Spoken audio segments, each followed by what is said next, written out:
I'm Morgan. I'm in 7th grade at Masters. And I started Y4C because my mom has always been traveling to Sri Lanka, and every single year she comes back. She always talks about climate change and what a big issue it is.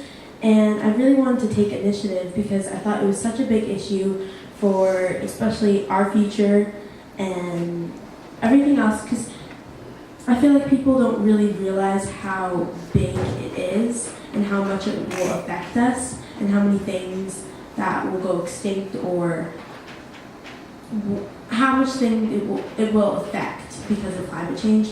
And I really think that this will really help, and I'm really excited. Yeah. So, my name is Maylin. I'm in the 5th grade, and you just heard from my sister, Morgan. She actually started the club, but soon she found out that she wanted to blog more about it and blog about different things in the club. So then I took over as the co-founder, and from there on I got really interested in climate change because climate change is a big part of our world. Climate change is just basically the overheating of the earth. And I worked with my mom for a few days and learned more about the club. And now I'm very excited that I now have members to help me doing the projects that we can do in the club to help with our planet and environmental issues. Great.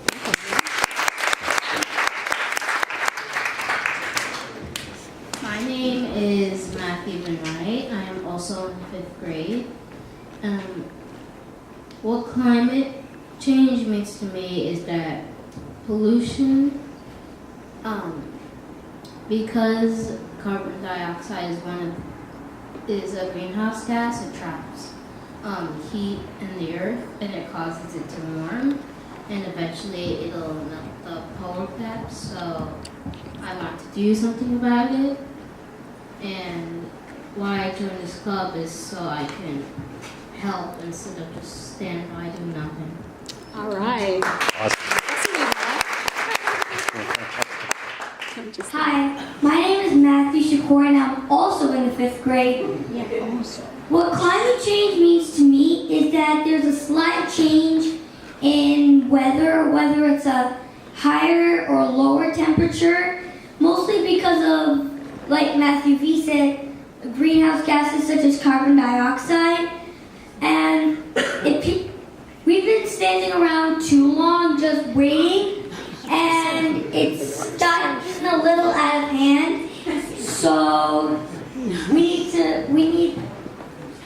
there's a lot of ways we could possibly slow climate change down, but it'd take a long time to actually find a way how. So, Help us.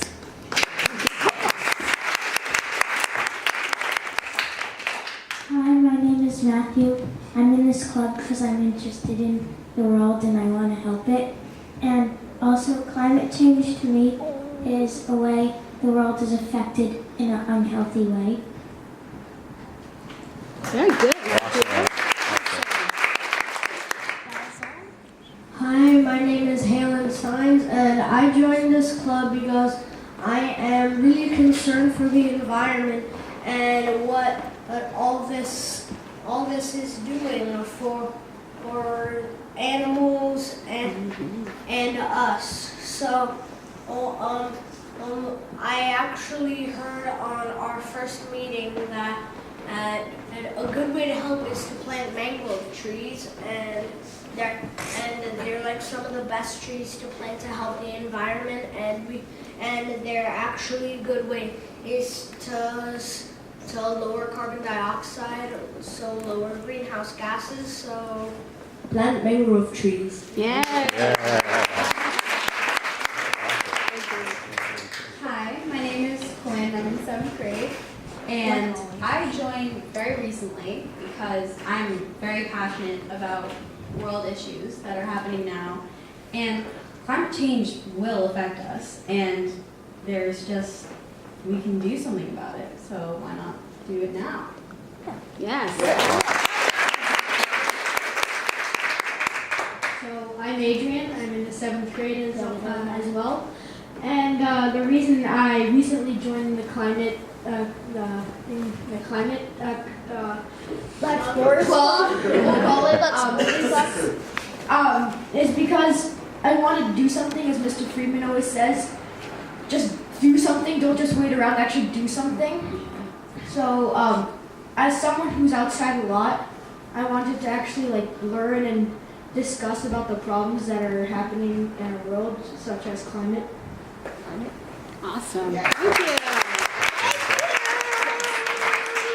you. You know, last year, Master started with a huge kind of initiative of sustainability, and how do they bring that to the classroom, and how does the upper school sort of work that into the curriculum, and what does it look like, and what does it look like to create a school that values sustainability, and sort of how does that work? And when we met, you know, how do we now bring the middle school into that? And I feel like this is an integral part in sort of building that and having this kind of become like the language that we use and the things that we're thinking about, because as we were talking about, like, this is the world that we're passing on, and this is the world that you guys are going to grow up in. So these are issues that unfortunately we may have caused, and you know, you guys are going to have to champion those. So this is a really exciting opportunity for everybody to get involved, and I'm really excited to see it with such a big group of 5th graders.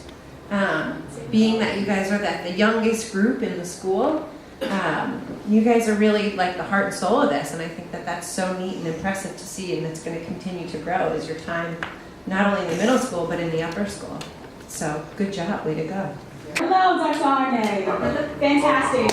So we were just going to get Ted. He's going to come up, and I want to begin by congratulating and say, my youngest son is trying to say hello to you, Arne. Sit down.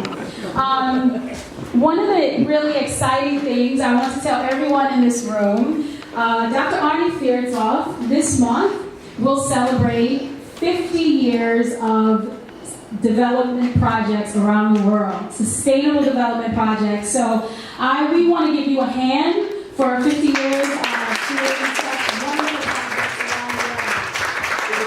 around the world. Yes, and we just recently had our students from the Master's School stand up and tell everyone what climate means to them.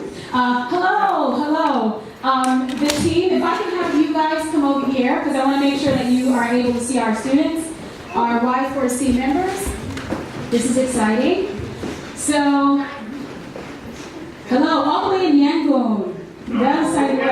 Yes, we are your climate friends here.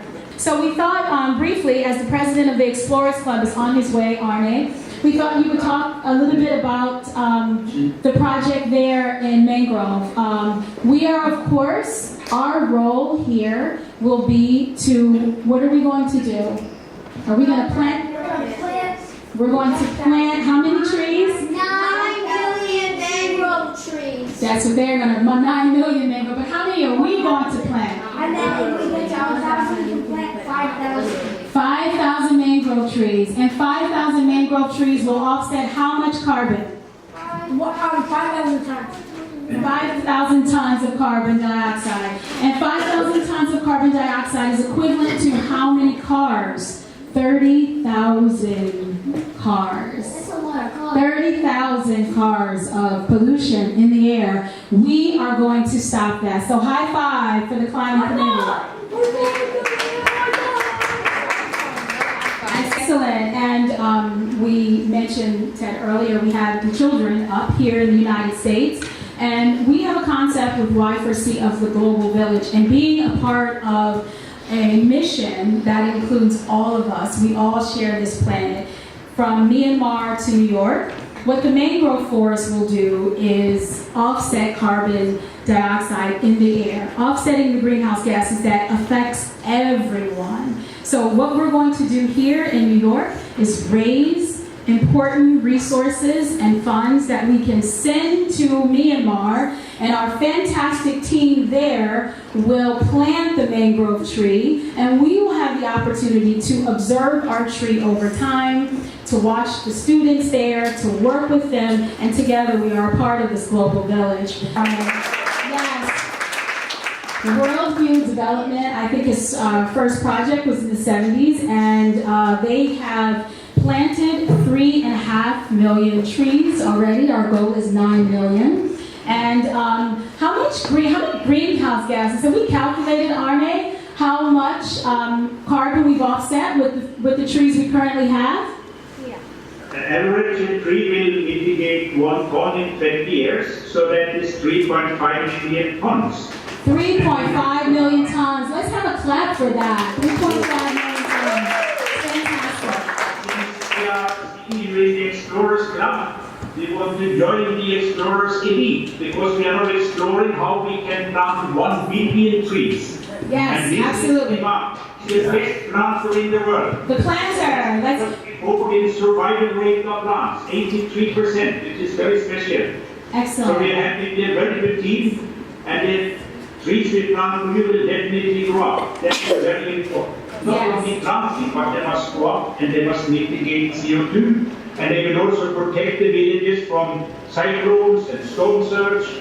We will reduce the effect of sea level rise, and the trees will produce oxygen so we can breathe better, and many other what they call ecosystem services. So it is a fantastic opportunity to be with you today and to share all this good news. We can win this climate war if we work together.